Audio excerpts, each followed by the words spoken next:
Good morning everyone, welcome आपका 11th accountancy class में। Chapter चल रहा है हमारा 10th। एडजस्टमेंट से रिलेटेड सारे न्यूमेरिकल क्वेश्चन हमने सोल्व कर लिए हैं। अब चलते हैं एक प्रैक्टिकल क्वेश्चन में। प्रैक्टिकल क्वेश्चन में जब हम बात कर रहे हैं फाइनल अकाउंट की, ध्यान देना। प्रैक्टिकल जो क्वेश्चन सोल्व करेंगे आपके सामने दिया हुआ है, उसमें क्या क्या सोल्व किया जाएगा फाइनल अकाउंट के लिए कहा गया है यहाँ पे। तो फाइनल अकाउंट में सबसे पहले हम जो हमारे पास लास्ट चैप्टर में हमने बताया था उसी से रिलेटेड हम यहाँ पे ट्रेडिंग काउंट मेंशन कर लेते हैं। आपको टुकड़ों में पढ़ाया जाएगा। पहले ट्रेडिंग काउंट क्लियर किया जाएगा, फिर प्रॉफिट एंड लॉस और उसके बाद में बैलेंस शीट। तो ध्यान देना, ट्रेडिंग अकाउंट क्लियर किया जा रहा है। एक न्यूमेरिकल क्वेश्चन है, एक न्यूमेरिकल क्वेश्चन है। ट्रेडिंग अकाउंट एज ऑन जो सेशन दिया उस सेशन को हम यहाँ राइट कर देंगे।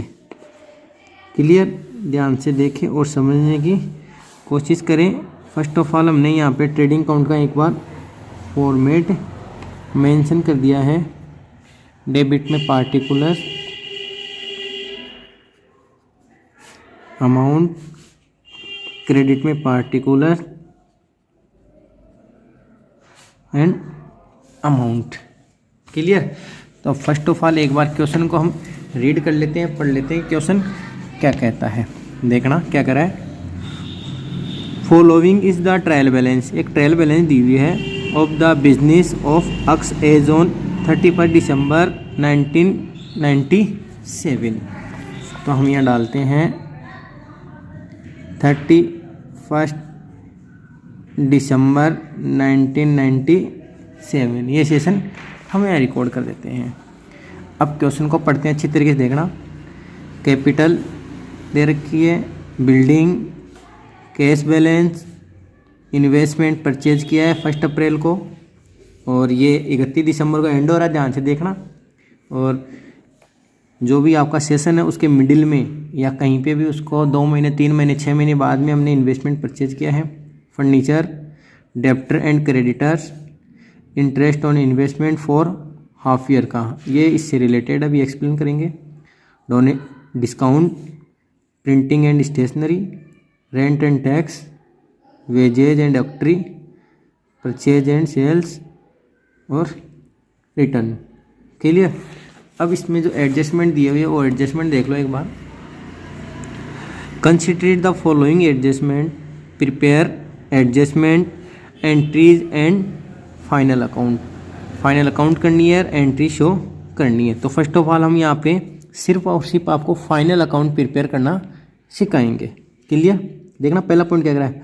Cost price of stock, stock की जो कॉस्ट प्राइस है at the end of 1400 and market price है 1300। ध्यान देना, स्टॉक की जो प्राइस है 1400 तो हमारी बुक वैल्यू है और 1300 क्या है, मार्केट प्राइस है। ध्यान देना, स्टॉक की प्राइस अगर आप फाइंड करना चाहते हो, कैलकुलेट करना चाहते हो बुक में या सॉल्यूशन में राइट करना चाहते हो, तो जो भी मिनिमम वैल्यू है उसको लेकर ही हम यहाँ पे बिजनेस करेंगे। तो स्टॉक की मिनिमम वैल्यू कितनी है, 1300, तो इसको यहाँ से लिया जाएगा।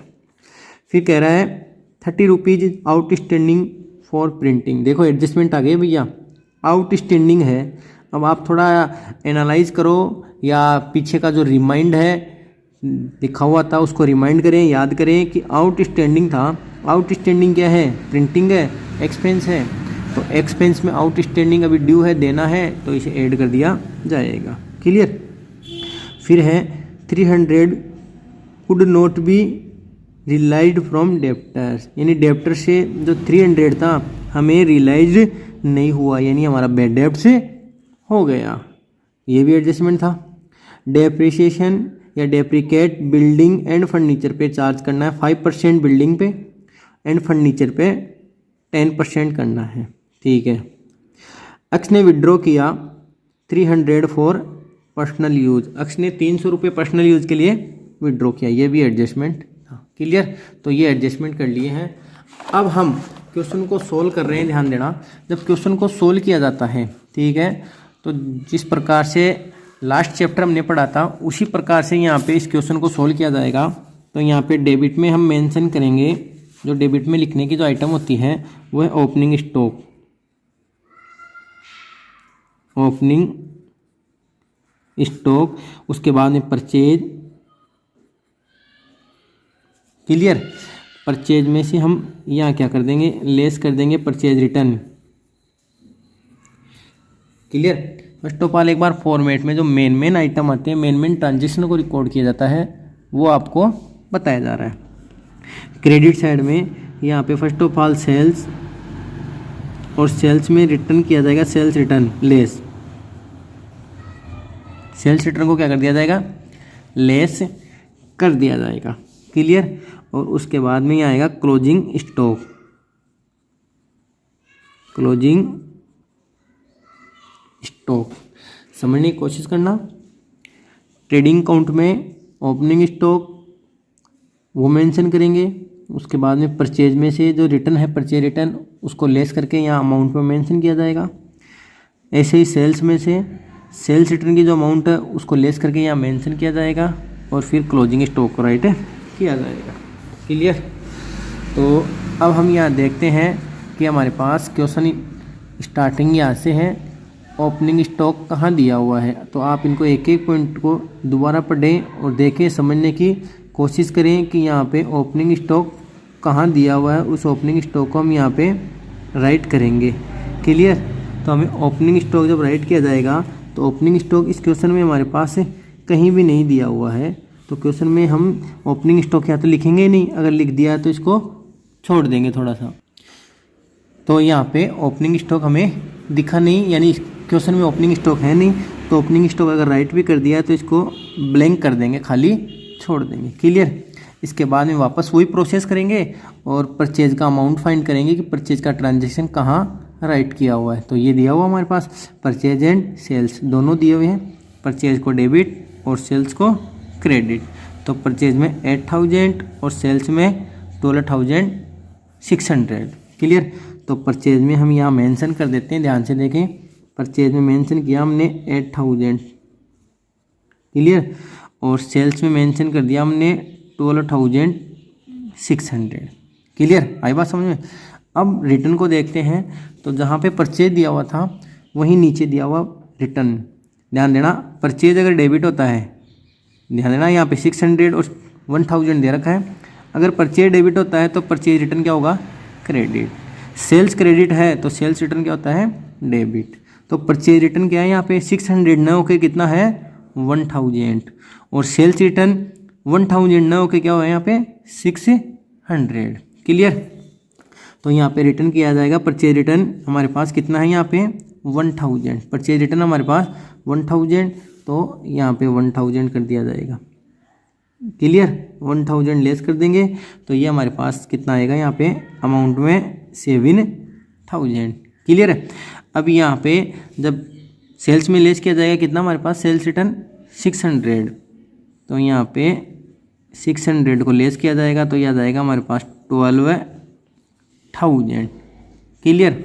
अब देखते हैं कि कोई डायरेक्ट एक्सपेंस है, जैसे ऑक्ट्री हो गया, वेजेज हो गया, रॉयल्टी हो गया, फ्राइट हो गया, उनको चेक कर लेते हैं। Capital balance sheet, building balance sheet, cash balance sheet, investment balance sheet, furniture balance sheet, debtor and creditor balance sheet, investment on interest on investment, ये पैनल के आइटम है। डिस्काउंट पैनल का आइटम है। Printing stationery P and L में, rent and taxes rates P and L में, wages and octroi, ये है direct expense 710। और वेजेज से रिलेटेड यहाँ पे कोई एडजस्टमेंट नहीं है। क्लियर। तो यहाँ पे राइट किया जाएगा वेजेज एंड ऑक्ट्री हमारे पास जो दी हुई है 710, तो यहाँ लिखा जाएगा wages and octroi 710। Clear. Wages and octroi expense है, तो एक्सपेंस को डेबिट में हमने यहाँ पे मेंशन कर दिया है। क्लियर। अब चलते हैं, उसके बाद में हमारे पास परचेज था, रिटर्न था। क्लियर हो गया। क्वेश्चन में जितने भी ट्रायल बैलेंस में जो आइटम दिए थे उनको हमने यहाँ पे रिकॉर्ड कर लिया है। अब उसके बाद में हम देखते हैं यहाँ पे स्टॉक की दो वैल्यू थी, 1400 और 1300 बताया था मैंने। जो भी मार्केट प्राइस और बुक वैल्यू में जो भी मिनिमम है उसको राइट किया जाएगा। तो यहाँ पे राइट क्या किया गया हमारे पास 1300। तो यहाँ पे मिनिमम प्राइस है हमारे पास स्टॉक की 1300, यहाँ पे मेंशन कर दिया गया क्लोजिंग स्टॉक में। उसके बाद में एडजस्टमेंट को देख लेते हैं दोबारा। 30 रुपीज़ आउटस्टैंडिंग प्रिंटिंग एक्सपेंस पेनल में जाएगा। 300 could not be realise from debtors, profit and loss में चला जाएगा। डेप्रेशन है, प्रॉफिट एंड लॉस में चला जाएगा। अक्स विड्रो है, जो गुड्स अगर विड्रो होता है यहाँ पे देना, पर्सनल यूज के लिए अगर गुड्स विड्रो होता तो परचेज में से लेस कर दिया जाता, बट यहाँ पे सिर्फ यही कह रहा है कि 300 रुपये उसने विड्रो किया, तो यहाँ पे कैश और कैपिटल में से इसको लेस कर दिया जाएगा। क्लियर है? तो इस प्रकार से अब इसका टोटल किया जाएगा, ध्यान देना। ट्रेडिंग अकाउंट का, क्रेडिट का और डेबिट का टोटल किया जाएगा और उसके बाद में डिफरेंट निकाला जाएगा। तो क्रेडिट का टोटल ज़्यादा दिख रहा है हमारे पास, तो क्रेडिट का जब टोटल किया हमने तो क्रेडिट का टोटल आ रहा है 13,300। तो डेबिट का भी किया जाएगा। तो डेबिट का कमा रहा है, जितना कमा रहा है उसको नाम दिया जाएगा ग्रॉस प्रॉफिट। ध्यान देना, क्रेडिट बैलेंस बचा है, क्रेडिट मोर देन, क्योंकि डेबिट का जो आ रहा है 7,710 ये आएगा टोटल। तो इसमें से टोटल में से जो हमारे पास 13,300 है, तो यहाँ आ गया gross profit, gross profit BF, यानी हमारे पास आया 13,300। और जब इसका टोटल किया तो ये आ रहा है 7,710।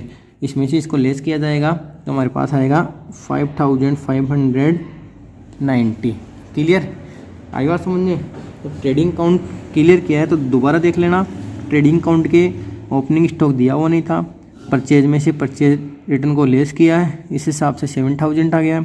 फिर हमने वेजेज के पॉइंट को लिखा है और उसके एडजस्टमेंट को देखा है, वेजेज का कोई एडजस्टमेंट नहीं था। क्लियर?